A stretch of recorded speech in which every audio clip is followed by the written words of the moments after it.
Hello, good morning students. How are you? I think you are fine.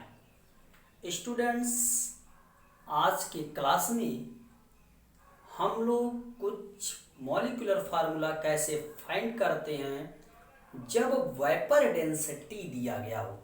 तो आज की class में numericals तो है ही, लेकिन साथ ही साथ एक नया इस वीडियो में आपको मिलेगा कि जो वाष्प घनत्व दिया गया हो और भार नहीं दिया गया हो तब कैसे अणु सूत्र को फाइंड करते हैं। ओके, देखिए क्वेश्चन क्या है।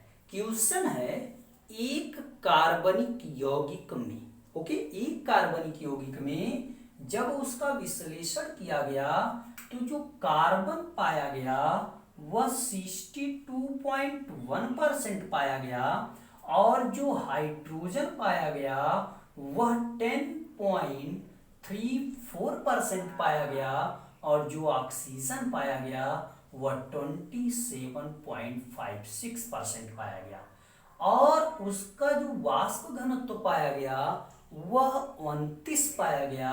तो बताइए इस यौगिक का सूत्र क्या होगा। माने कार्बनिक यौगिक में कार्बन, हाइड्रोजन, ऑक्सीजन का परसेंटेज दिया है, वाष्प घनत्व दिया है, अणु सूत्र आपको निकालना है। आपको बता दें अणु सूत्र निकालने के लिए आपको पता हो n गुणे मूलानुपाती सूत्र। कहने का मतलब आपको मॉलिक्यूलर फार्मूला निकालने के लिए n पता हो और इंपेरिकल फार्मूला पता हो। हाँ, अगर आपको इंपेरिकल फार्मूला आया था तो n कैसे पता करते हैं। n पता करने के लिए फार्मूला होता है अणु भार माने मॉलिक्यूलर वेट अपान मूलानुपाती सूत्र भार। माने क्या मैंने बताया आपको, मूलानुपाती सूत्र भार माने इंपेरिकल फार्मूला मास। ओके, तो अब आपको अणु भार भी नहीं पता हो तो आपको अणु भार बराबर होता है 2 गुणे वाष्प घनत्व। याद आया, 2 गुणे वाष्प घनत्व होता है। इतना फार्मूला आपको आना चाहिए। चलिए भाई, मैंने आपको इंपेरिकल फार्मूला निकालने के लिए कुछ रूल बताया। क्या क्या कॉन्सेप्ट होना चाहिए, एक एलिमेंट का, एक परसेंटेज का, और मैंने क्या बताया था, एक तो तत्व का कॉलम हो गया, एक परसेंटेज का कॉलम हो गया और एक मैंने आपको बताया था एटॉमिक वेट। चलिए एटॉमिक वेट बताइए। कार्बन का 12, हाइड्रोजन का 1.008 या 1 लिख दीजिए, ऑक्सीजन का 16 लिख दीजिए। ठीक, अब मैंने आपको क्या बताया था, आपको रिलेटिव रेशियो निकालना होगा, अपेक्षिक संख्या। तो प्रसत्ता बटे परमाणु भार माने इसका रिलेटिव नंबर निकाल लीजिए आप। रिलेटिव नंबर निकालेंगे तो 62.1 अपान 12, 10.34 अपान 1, 27.56 अपान 16। चलिए इसको सॉल्व कर लीजिए आप लोग, कितना आ रहा है बता दीजिए। 62.1 अपान 12 कितना आएगा भाई बताइए आप लोग। आ जाएगा 5.17। ओके, अब चलिए यह उतना ही आएगा 10.34। चलिए इसका 27.56 अपान 16 बताइए कितना आएगा, 1.72 आएगा। चलिए बताइए अब इसमें आपको निकालना होता है क्या चीज, सिंपलेस्ट रेशियो, सरल अनुपात। सरल अनुपात निकालने के लिए जो सबसे छोटा होता है उसी से डिवाइड करते हैं, यही तो। चलिए भाई, सबसे छोटा 1.72 है तो 5.17 अपान 1.72 जब इसका डिवाइड करते हैं तो आ जाता है नियर अबाउट 3। चलिए अब इसको 10.34 अपान 1.72 यह जब डिवाइड करते हैं तो आ जाता है 5.96। चलिए मान इसको 6 आप मान सकते हो, ठीक, क्योंकि नियरेस्ट नंबर। क्योंकि जब ज्यादा अंतर होता है तब किसी ऐसे होल नंबर से मल्टीप्लाई करेंगे जब जैसे अब 5.5 आता तब आप 2 से मल्टीप्लाई करके इसको 10 करते, इसको 2 से 6 जो आगे आता उसको, यह आगे आएगा 1.72 और 1.72 इक्वल टू 1। चलिए भैया इंपेरिकल फार्मूला बताइए क्या आ गया। इंपेरिकल फार्मूला आपका आ गया एम्पेरिकल फार्मूला C आ गया 3, H आ गया 6, O आ गया 1।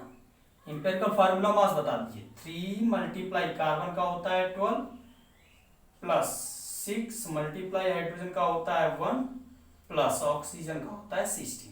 सबको ऐड करिए। 36 6 42 42 7 52 6 58। यह आ गया 58 यानी एटॉमिक मास यूनिट 58 आ गया। एम्पेरिकल फार्मूला मास 58 आ गया। अब आपको मॉलिक्यूलर फार्मूला फाइंड करना है, ध्यान दीजिएगा। अब आपको मॉलिक्यूलर फार्मूला यह तो समझ में आ गया होगा, कार्बन हाइड्रोजन ऑक्सीजन, और यह इसका परसेंटेज समझ में आ गया होगा, इसका एटॉमिक वेट, और इसको डिवाइड इसको डिवाइड इसको जो सबसे छोटा था उससे डिवाइड कर दिए। ठीक, अब आते हैं इसको हम थोड़ा मिटा देते हैं। मिटाने के बाद अब आपको निकालना है अणुसूत्र। अणुसूत्र के लिए मैंने फार्मूला बता रखा है n गुणे मूलानुपाती सूत्र। तो चलिए भैया n गुणे अणुसूत्र निकालने के लिए n गुणे मूलानुपाती सूत्र कितना आपने निकाला है C3H6O। लेकिन अभी n आपने नहीं निकाला। अणुभार बटे मूलानुपाती सूत्र भार। अणुभार तो दिया नहीं है, वाष्प घन तो दिया है, तो अणुभार कितना आ गया 2 गुणे 29 माने 58 आ गया। अणुभार भी 58 आ गया। तो अणुभार 58, मूलानुपाती सूत्र भार भी 58 और गुणे C3H6 यह आ गया 1 माने अणुसूत्र भी आ गया C3H6। ओके, फिर सुनिए मेरी बात को। मैंने बोला एक कार्बनिक यौगिक है, एक ऑर्गेनिक कंपाउंड। ओके, एक ऑर्गेनिक कंपाउंड है। ऑर्गेनिक कंपाउंड में कार्बन का परसेंटेज पाया गया 62.1, हाइड्रोजन का पाया गया 10.34, ऑक्सीजन का पाया गया 27.56 और इसका वाष्प घनत्व पाया गया 29। तो कह रहा है अणुसूत्र क्या होगा। अणुसूत्र का जो फार्मूला बता रखे हैं n गुणे मूलानुपाती सूत्र। मूलानुपाती सूत्र निकालने के लिए मैंने तत्व, प्रसवता, परमाणु भार, रिलेटिव नंबर, सिंपलेस्ट रेशियो, इतना मैंने बताया निकालने का तरीका। इसके बाद मैंने कहा n निकालने के लिए अणुभार बटे मूलानुपाती सूत्र भार। तो अणुभार कैसे पता होगा 2 गुणे वाष्प घनत्व। अगर वाष्प घनत्व दिया तो अणुभार निकालने के लिए 2 से गुणा, और मूलानुपाती सूत्र भार आपने निकाल लिया है, उसी से गुणा कर दीजिएगा एम्पेरिकल फार्मूला में। तो 1 आ रहा है तो वही आएगा। अगर 2 आता तो 2 3 6 2 6 12 2 1 2। ओके, तो डियर स्टूडेंट्स, ऐसे जितने भी आपको न्यूमेरिकल्स मिलेंगे आप उसको सॉल्व करिएगा। हाँ, अगर कोई भी प्रॉब्लम होती है तो आप हमसे कमेंट करके जरूर पूछ सकते हैं। अभी फिर न्यूमेरिकल्स बताएंगे। फिलहाल आप अपनी से प्रैक्टिस जारी रखिएगा। हम जल्दी ही आपको नेक्स्ट वीडियो मिलेंगे। अपना ख्याल रखिएगा। थैंक्स।